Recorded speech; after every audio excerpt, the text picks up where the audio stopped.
Hello and welcome to Old Ways Gardening and Prepping. My name is Teresa. I would like to welcome you each into the kitchen with me on this beautiful evening where I'm part of a canning collaboration called March Canning Madness 25. It is hosted by Blackberry Rock Homestead and Luann's Kitchen. And well, this is going to be, it's not going to be as long as it actually takes it to make, but I am going to show you how to make homemade beef bone stock, not broth. I take it a notch further. From start to ending of canning. Now, with that being said, I am a feral canner. The alphabet organizations, they have no power over me. I choose what me and Junior eat, and I've been canning too long to know how to do it correctly. I do follow some guidelines, but other than that, we eat what we can, and not once, knock on wood, not once have we gotten sick from what I've canned. So, with that being said, now we are going to make the difference between, for me personally, beef bone broth and beef bone stock. Beef bone broth doesn't have a whole lot of flavor. It's robust from the beef flavors and so on. My version of beef bone stock has carrots, onions, celery, and spices in it. I want it flavorful. So when I pop open that jar, I know it's going to be helping to season. I can make straight out, just make gravy with it. I can add it to rice to cook. I can add it into soup. I can add it into stew, into so many different things. And if you wanted to, you can heat it up and sip it. It's endless possibilities of what you can do with good homemade beef bone stock. Because guess what? With you making it at home, you know exactly what's going into it. There's no names you can't pronounce. There's not any of this artificial flavors, preservatives, all that crap. It's homemade, it's all natural, and it's healthy for you. With that being said, let's have some fun. Down here, I have a beautiful bag of beef soup bones. They are sold as soup bones. We have a very good butcher that I went to go visit to see what it looked like. It was the first time I ever was there. I got beef soup bones, big, nice ones, for $1.89 a pound. So in this bag is a little over 7¼ pounds of beef soup bones. They were only $14.08. Now, some of them have a little bit of meat on them, but look at those beautiful. Look at all that marrow in those bones. Little bit of meat here and there.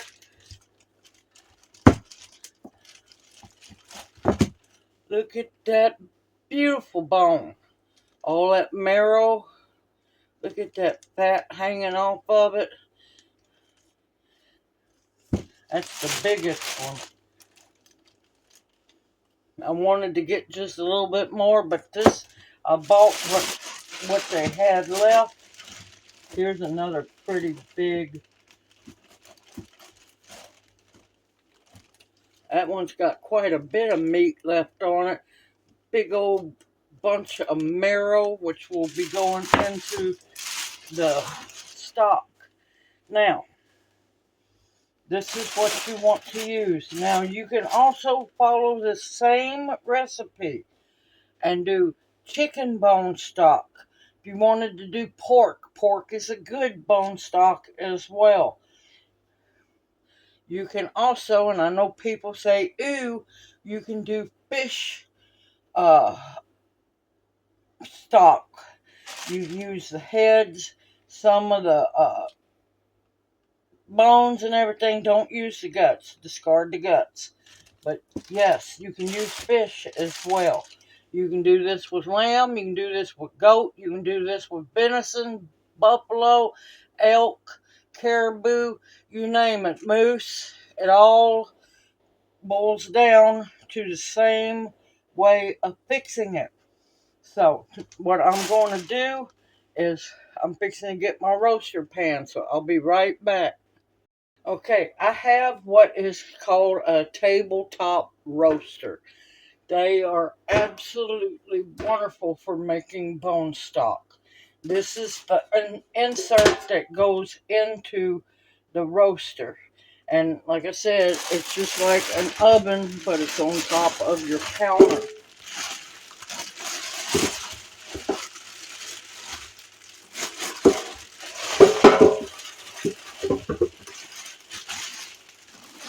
Now, it might not look like much, but these are big old bones. That'll go a long way, y'all. Alright. Actually, if I had time, I'd cut these bigger ones down into half, but it's going to be fine. Now, I like to, most of the time, pre-roast my bones.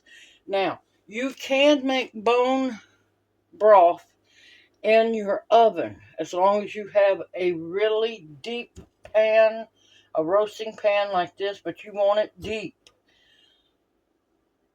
And you're going to be running it for 48, 72 hours.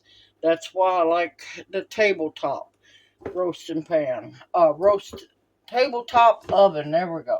You can get them at Walmart, Target, Amazon, you name it, and you don't have to get expensive. Mine are El Cheapos, and they work just as good. Now, in here, I am going to sprinkle, and yes, I washed my hands. This is the only time I'm going to be adding, and this is coarse sea salt. I want to sprinkle it on the bones, because what I'm going to do is I am going to roast these. Yes, in the same roaster. I'm going to roast these at 400 degrees for about 40 minutes, or until they get kind of a nice golden brown. I'm going to take this over to the roaster. I'll bring you with me. I'm going to put a little bit of my Berkey water in the bottom so nothing burns. I don't want a whole lot of water, but I want to keep anything from burning, because if you burn your bones, you just messed up your whole batch of stock.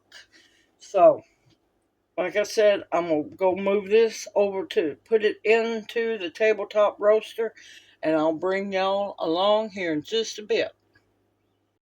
Okay, I have my insert into my oven, my tabletop. And this is an 18-quart roaster oven. I have it now cut up to 400. I'm going to add just barely enough water to coat the bottom of the pan. Now,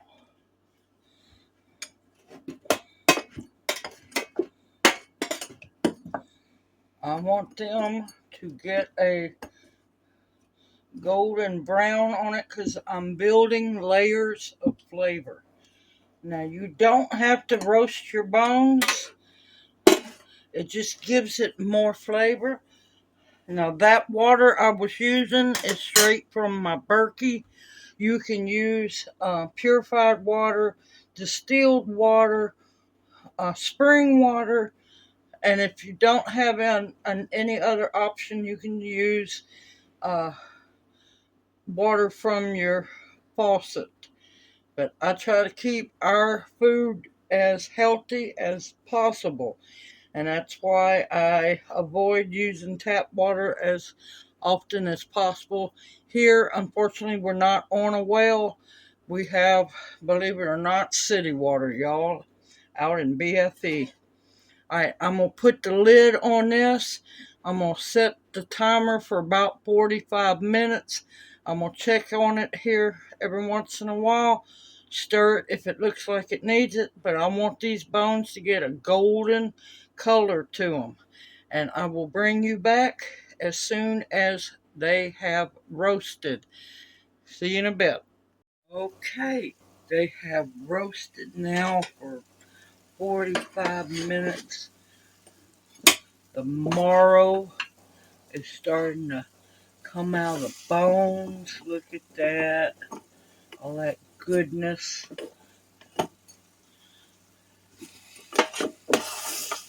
All that wonderful flavor. Now the salt that I added, that's the only time I'm going to add any seasoning to this, because I add the seasoning to the jars when I go to can them up. Now I'm going to fill my pot with my Berkey water. Like I said, you can use filtered water, distilled water, purified water, or if you don't have any other choice, you can use tap water. Now, I'm going to cut this down because I believe in low and slow. So I'm going to cut it to 250. Now, when you put your water in, especially one of these roasters, be very careful because these sides are extremely hot and the water is going to sizzle and spit and jump around, so don't get burned. And I'll be right back when I get the pan filled up. Okay, I got my water in it. Look at all that beautiful fat that's on the surface. That's flavor, y'all. That is flavor. You want to make sure all those bones are submerged. Stir them real good. That one's not wanting to behave. Get under the water. Okay. Now, like I said, this is a low, slow, long process for me personally. All right, I have my temp at 250. I'm going to let this cook for 72 hours. Yes, 3 days. Now, right now, because it's just now starting, I add about a third cup of vinegar, apple cider vinegar. You can use white vinegar. That helps to break the bones down and for all that gelatin and all that calcium to come out into what you're working on now is broth, bone broth. It will become bone stock. Or after 48 hours, I will add my vegetables that I'm going to be adding to it. And like I said, the only thing in this is some coarse sea salt, and that's it, and the vinegar and water and the bones. That's all it's needed. I'm going to put the lid on this. And now what I do, a lot of people just let it cook down. I will keep the water level after it cooks down for a while, I will fill it back up. It does not hurt the stock, not whatsoever, as it cooks, or the broth as it cooks. I won't do it at the end when after I've done added the vegetables and everything. So I will bring you back every so often so you can see what's going on. I'll see you tomorrow. Okay, we are at the 24-hour mark for the bone broth cooking. Look at that beautiful bone broth. The marrow is starting to come out of the bones. See, that's what you want to see. That bone marrow, which is what's a lot that's floating on top. All this good fat and flavor, y'all. Here's another good one right here. An example of what you want to see. You want to see that marrow coming out of those bones. Alright, we're at the 24-hour mark. We only have 48 more hours to go. Now, at the 48-hour mark when I'm going to add my vegetables. I haven't added any water to this yet. Look at that bubbling. All that goodness coming up. And let me tell you, this cooking is amazing because it smells like a giant pot roast is in the oven. And let me tell you, it has been difficult. The aroma is permeating through the house and it just makes you so hungry. Pot roast is going to have to happen soon because of this pot of beef bone stock. Alright, I will bring you back at the 48-hour mark. See y'all later. It has been 48 hours. A lot of the marrow has popped out, see, out of the bones. See, here's one that's hollow. Or, come on, work. There's another one that's going to, a lot of this floating on top is marrow, some fat.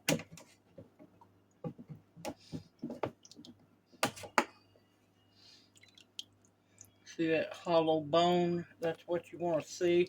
The bones are starting to get translucent.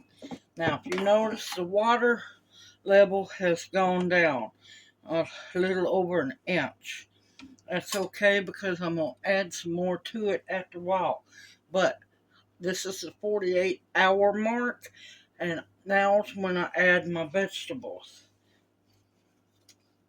I have 3. Now, this is up to you. I'm using 3 onions with the peels. Uh-oh. We're going to try not to splash.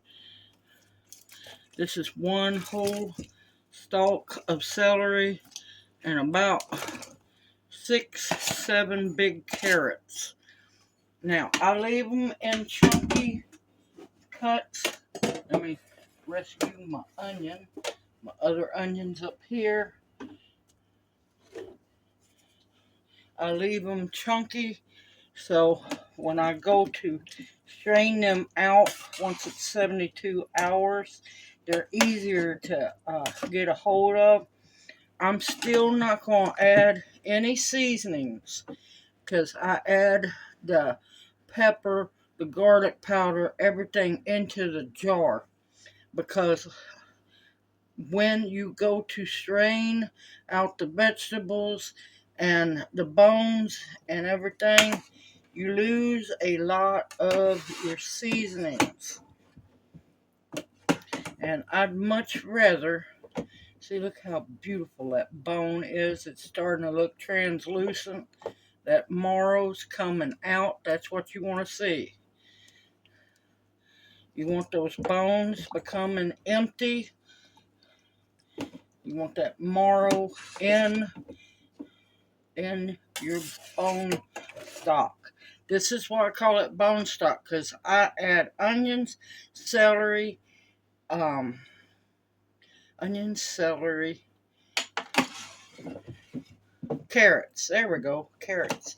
Now, when this is cooked, this is on the last 24 hours. When I strain it out, we will eat the celery, we'll eat the carrots, we'll eat the pieces of onion, not the onion peel, but the actual onion. This is just to give it flavor. And it definitely you need to stir your bones around. Make sure the marrow's out of all of them.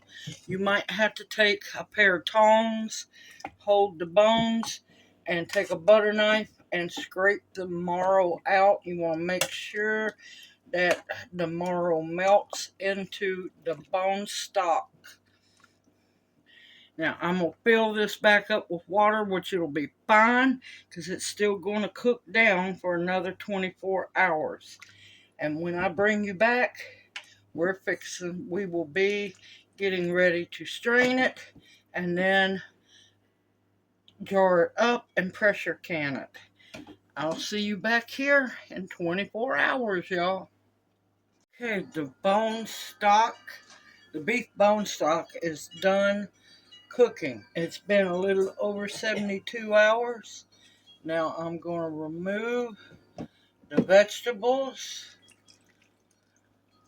out and the bones as well. And of course, we're going to eat the carrots, the little pieces of onion, celery.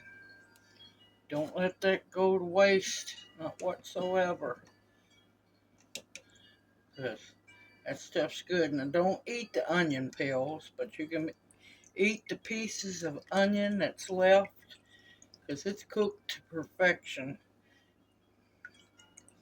They have gave up all they're going to give to the bone stock. And I'm not going to lie, I'm glad this is done cooking, because, yeah, torture time is over.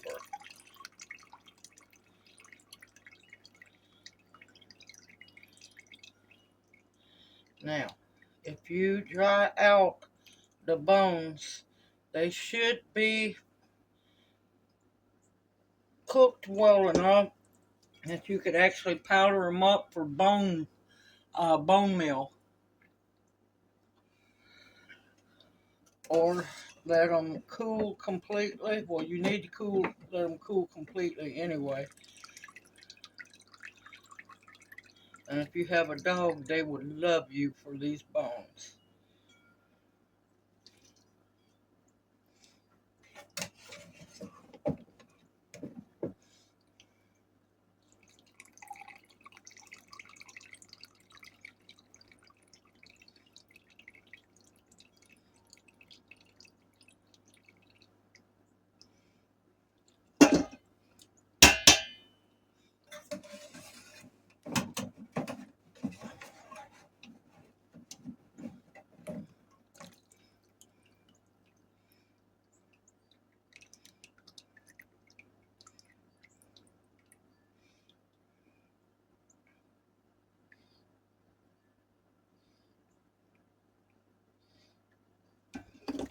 Alright, I'm going to keep cleaning up all the vegetable scraps and the rest of the bones out of the pan, and I'll bring you back when I'm done.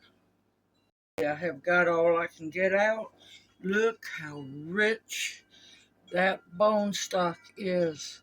There's good fat in there. There's flavor, y'all.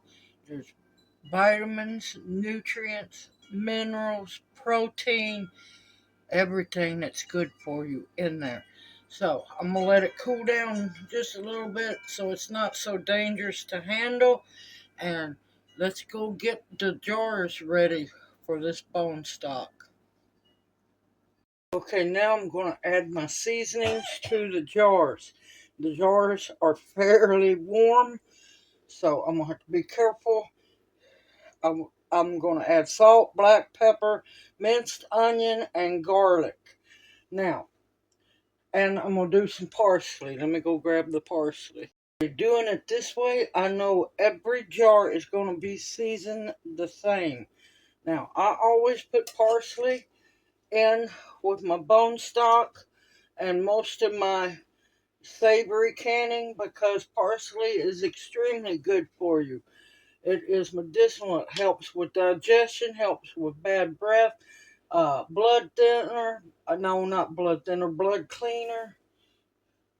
Make your food your medicine.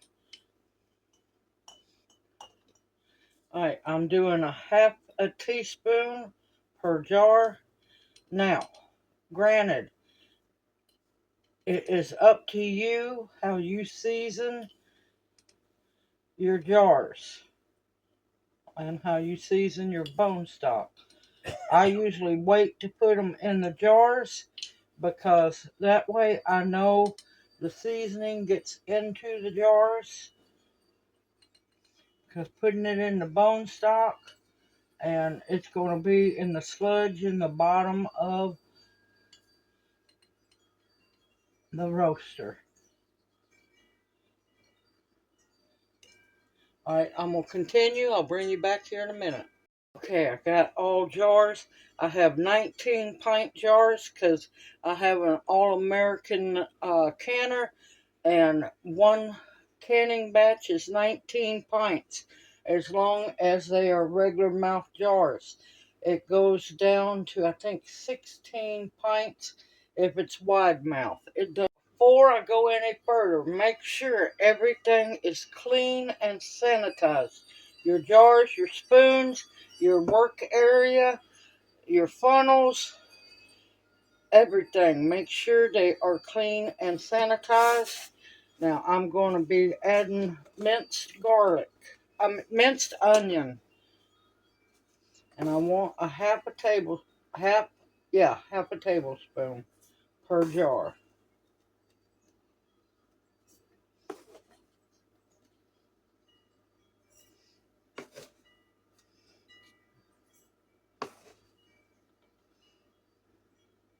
And this is how I make herbed bone stock. Now another good thing you could use if you've got it, chopped fine mixed vegetables. That would go great in the jar as well.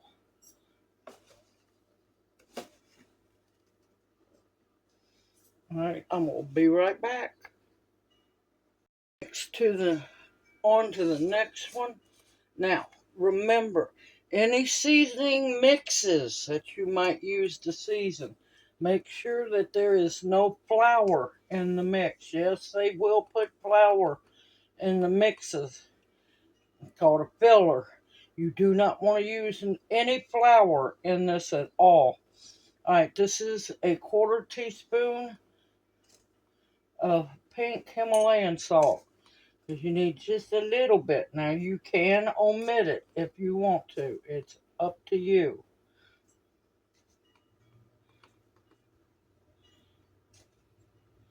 I use it because it's a natural preservative.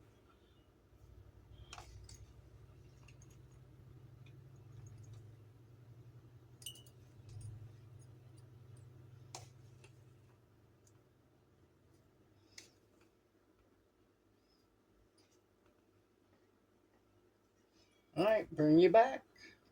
I'll make y'all sit through me doing every single jar of everything. Next is garlic powder.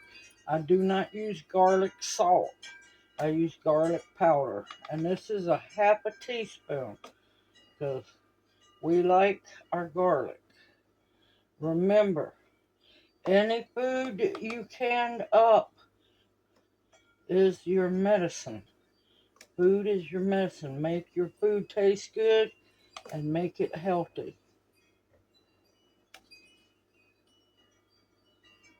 Alright, I'll be back. Doing these jars are smelling amazing. Now, this is black pepper. You don't want to go overboard with it because it can tend to make your broth spicy. And I'm using, I think it's a quarter of a teaspoon. Yep. Now, if you wanted to make yours spicy, you could add pepper flakes. That would make it really pretty. You could use cayenne powder. You can pretty much season them however you want. Thyme would be really good in it. Some sage would be good.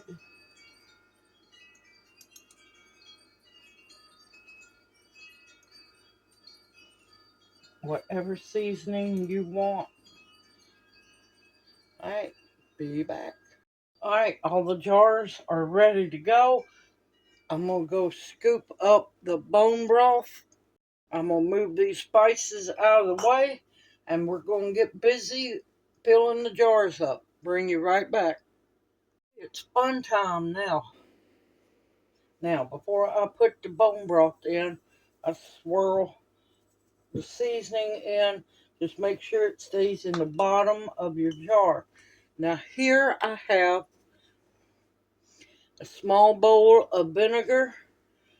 I'm using white vinegar because you're going to want, doesn't matter if you don't spill none of the bone broth, you're still going to want to wipe those rims. Now my lids don't have to be soaked, so let's have some fun.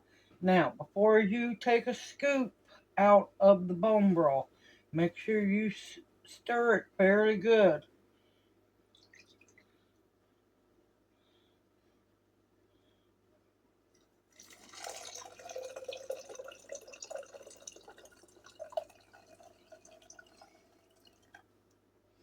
Now, the good thing about doing bone broth, you don't have to debubble. Don't have to debubble at all. And I want a 1-inch headspace.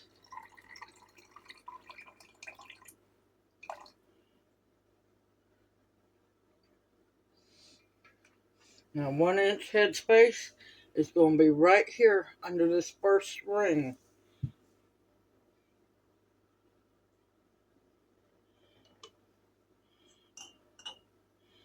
Let me move that.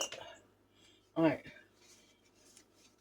You're going to dip your paper towel or whatever little rag you're using, and you want to squeeze some of the vinegar out.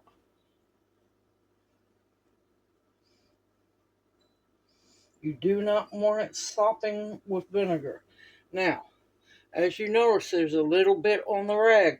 Next time I wipe it, each time you wipe a jar, you change place on your rag so you're not just smearing the same stuff on each rim.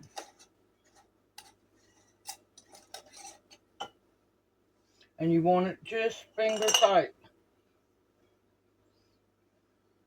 Remember, be careful, they're going to be hot.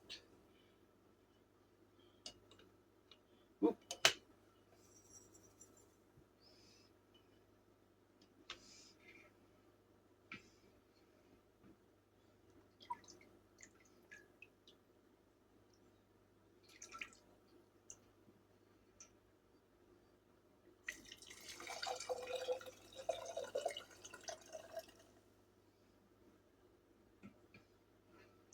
You want to make sure you stir good because you want that gelatin, all that calcium, all those nutrients and minerals and vitamins to be dispersed throughout that bone stock.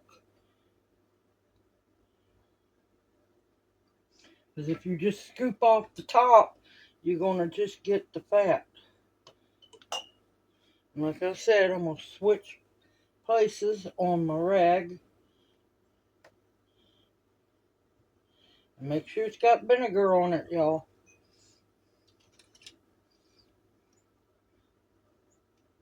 I don't like the looks of that lid. That's why you always have extra lids. Because they're not making them like they used to. And I'm honestly still believe they're doing it on purpose. Because if I'd used that lid, it would have failed. See, look how thin that is, and it misses most of where the rim attaches or touches together. We're going to do one more, and then I'm going to continue on. This is a labor of love and worth every second. As you're going to be thankful to have this in your pantry. You can add it to soups, you can add it to stews, to vegetables, cook rice in it. Or if you drink bone broth daily, make your own. That way you know exactly what goes into it.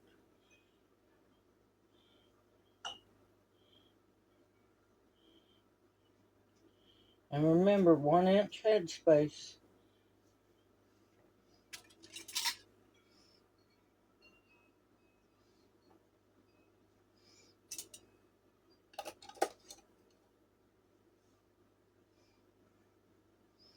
Alright, I'm going to keep filling up jars, and I'll bring y'all back when I'm done. I have 19 beautiful pint jars, which is a full canner load of beef bone stock. Now, I have some left over here, which I usually use chicken, but I'm going to use this in another canning video to can up some good old collard greens. So it'll make them a little richer than I'm used to, but that's okay. Waste not, want not. Alright, it's time to go get these babies out in the canner, and I'll bring you right back. On the front porch where my cast iron cooker is that I love to do canning on. Now I already have 9 pint jars on the bottom, and I have my separating shelf in here. Now before I put the other jars in, I'm going to go on because it's easier to do it now. The best thing about an All-American is, one, you can can so easy in it. Two, you don't have to worry about rings, gaskets, none of that stuff. So, with that being said, you want to make sure your rim is clean. And all I have to do is oil it so it doesn't stick. And you want to make sure you oil it. Now, I use olive oil. I don't use nothing else. Once in a blue moon, if I'm out of olive oil, I will use corn oil. But other than that, I don't use any other oils. Okay. I got that oil. Now I'm going to put my other 9 jars in. And they are hot. The water in the canner is hot too. You don't want to put no cold jars in warm water, because they will crack on you. Alright, I got to go get my other jars. I'll be right back. Canner on. Have the flame on. And now I'm going to get these 9 jars put up here. There we go. And that's a total of 19 pint jars. Now, on your lid, gotta make sure that your vent is open and you can see light through it. Because that's not a good thing for it to not be open.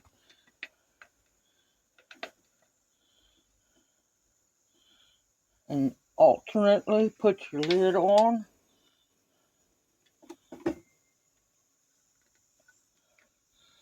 Alright.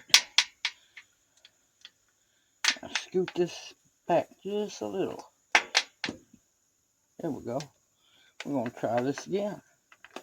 There we go. I love my All-American. And if you're scared of pressure canning, you need to get over that hurdle. And you're just doing it finger tight until you get them all on. Then you're going to go back. Always alternate. Go back, tighten them down. Now, I'm going to wait till this comes up to temp, which will be, the steam will be coming out of the vent, and I'll bring you back here after a while. She is venting. You can kind of see the steam coming out.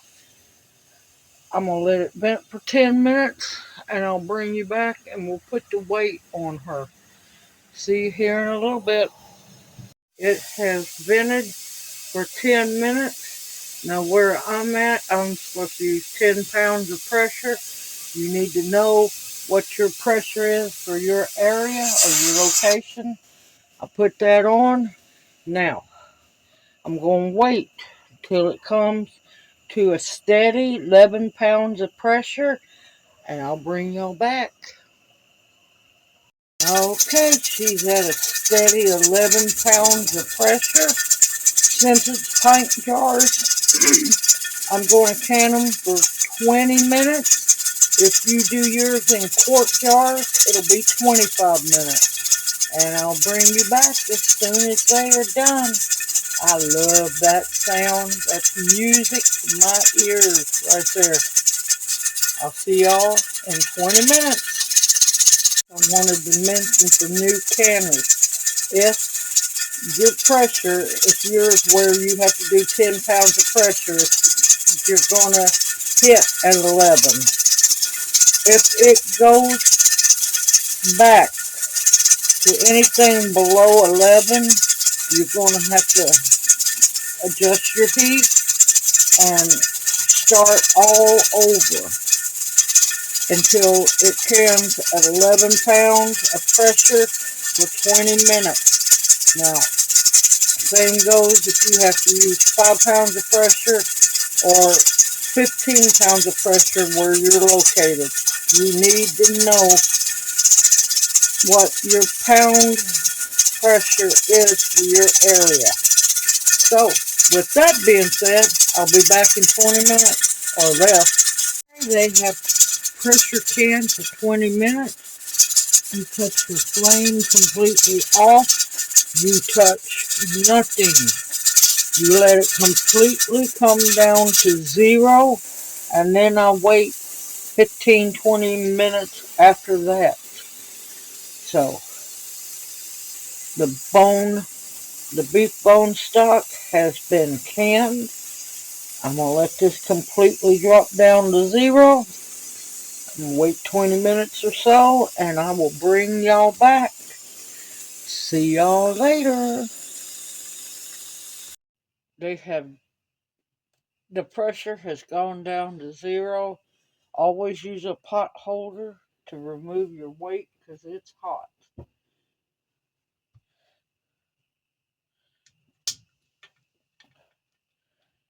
And always remember, open it opposite sides. Now, this canner is still hot, so be careful.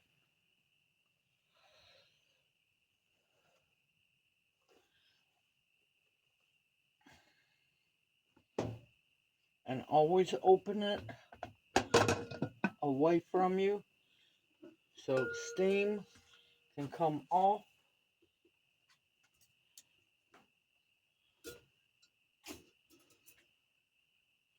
I got my jar basket here so I can carry the jars back inside. Alright, I'm going to get this unloaded, get them inside, and I'll bring you back when I'm done. Look at those beautiful jars of bubbling hot beef bone stock. Now, if you notice, the graying, that will be took care of later. I have pretty much quit adding vinegar into my canning, my pressure canner, because one, I'm noticing that the pressure canner's acting strange on the inside, and I do believe that's what's causing these new made lids and bands to start rusting sooner. And that film there is from hard water. Guess what? Good sudsy bath will take care of that. But look at that. That's a beautiful sight. That is a gorgeous sight.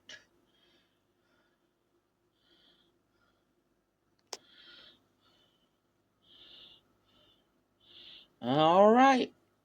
And here we have from start all the way to finish of making your own homemade beef bone broth.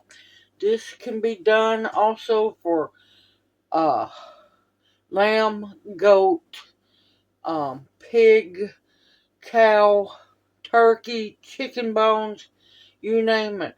I've already got a whole lot of music to a canner's ears right there. I have a lot of venison bone stock put up too. Simple, easy, homemade, and you know what?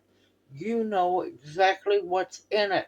And you know how to take your beef soup bones from raw bones all the way up to the finished product of beautiful, healthy, delicious beef bone stock. It's not hard to do. I'll have my basic recipe that I used this time because I change it up each time, y'all. Depends on my mood and what I want in the stock. Simple, easy, homemade. If I can do it, you can do it too. I hope you've enjoyed this video and that it encourages you to start making your own bone stock. It's not hard to do. It just takes time. And the 72 hours of the cooking, you start once in a while, you check on it. That's it. Nothing hard to do except sit through having to smell for 3 days what smelled like a giant pot roast in the oven cooking. Other than that, I am tickled to death to have these. Now, when you take your jars out of the pressure canner, put them somewhere in not a cold, drafty area, a warm area. Let them sit room temperature for 24 hours so they can cool down so that the lids will stay sealed. Now, if you later on, after they cool down, if you find some that did not seal, put them in the fridge. They're perfectly fine. Use them within 3 to 4 days. I think if you could find something to cook with it, the options are almost unlimited. But they should all seal. Now, once they've set for 24 hours, you want a lightly warm, not cold, not scalding hot, sudsy bath. Because you're going to want to wash your jars, your lid, rinse them off in lukewarm water. You don't want to shock your lids because your seals can come undone. Just know that you need to wash them real good. Use Dawn or whatever really good degreaser, um, because it's the hard water stains that you're going to have to get off. Rinse them lukewarm water, not cold, not scalding hot, but warm, and let them air dry. Once they're air dried, label them and put them on your pantry shelf and smile and be proud. 19 different meals I can make with this, from gravy, soup, stews, cream potatoes. Yes, cream potatoes. Cook your rice in it. So many things you can do. I hope this video encourages you to make your own homemade beef bone stock or whatever bones you have. Just make sure you have enough to do it. And of course, roasting them just brings out even more flavor. Simple, easy, you can do this. Please continue to stock your pantries with foods that will nourish and sustain you. Medicinals that will heal you, protection of all kinds, and above all else, the bare essentials to survive on. Everyone, take care, stay safe and sound, and I look forward to seeing you in my next video. May you each be blessed. Hoot, hoot, mwah. Love y'all. I'll see you soon.